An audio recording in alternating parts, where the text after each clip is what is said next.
Welcome back to Tech, where we sit down with the companies shaping Europe's tech future.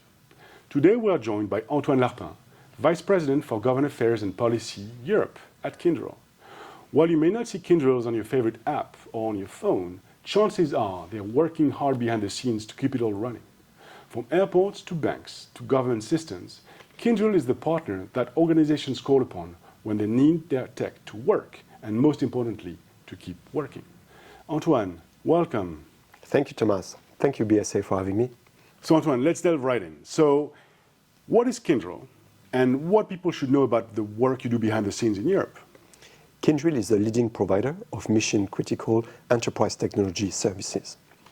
We run and transform the digital infrastructure of our customers.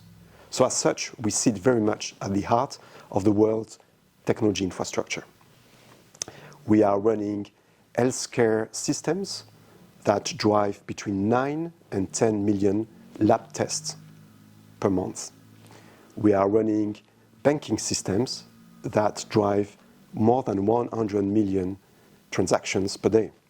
We operate in 60 markets across the world. 5 out of our top 9 markets are located in Europe. So this makes Europe a significant place for us to invest and to do business. Great, Antoine. So Kyndryl recently released their readiness report, which reveals the striking statistics. So 90% of leaders claim that their tech is top-notch, but only 39% believe that they're ready for what's to come.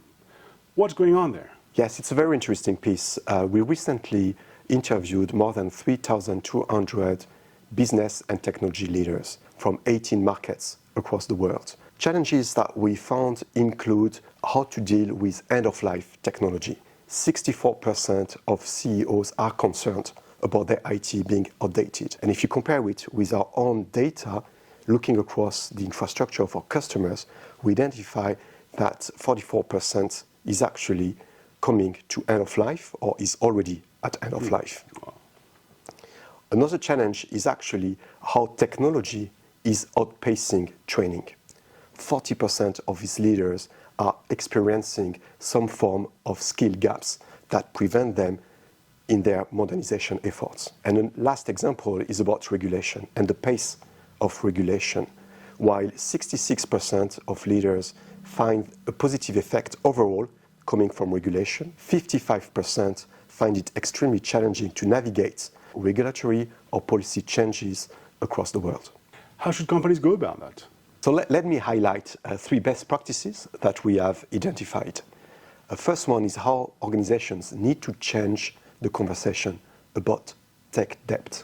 It should not only be about how you tackle inefficiencies, but also how you propel innovation and growth. A second example is how you need to plan your return on investments. Think about AI. We've identified that 76% of organizations are making some investments either in traditional AI like machine learning or in generative AI.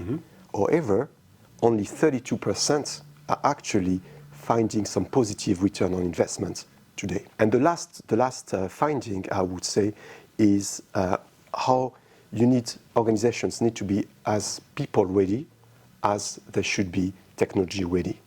How do we fix this skill gap? What actually needs to happen to get organizations and people to be ready for what's coming, what's next? In another very recent report about AI and skills, we've identified that 71% of business leaders are finding their workforce not to be ready to leverage the benefits of AI. 51% experience skill gaps. 45% of CEOs, very interestingly, have identified that their workforce is either openly hostile or reluctant to AI, which means they're also, as CEOs, more likely to go and look outside for skills workforce in AI than they would do in reskilling their own people. So how do you go about that?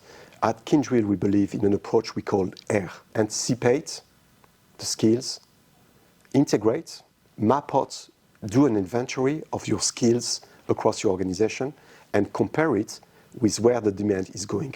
What are your customers expecting? Bring it together, you integrate.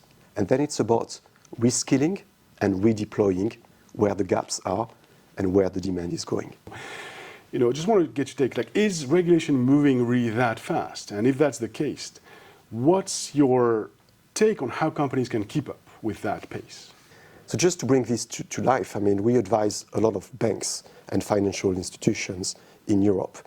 They are confronted today with the implementation of DORA, but while they're going through the daunting task of complying with these new requirements, they are also subject to the NIS2 directive. And that's why I think the effort we're seeing to simplify is going to a very good direction. Okay, no, thank you very much, Antoine. So it's great. And I have one last question to wrap up. So what's something that most people don't know about Kyndryl?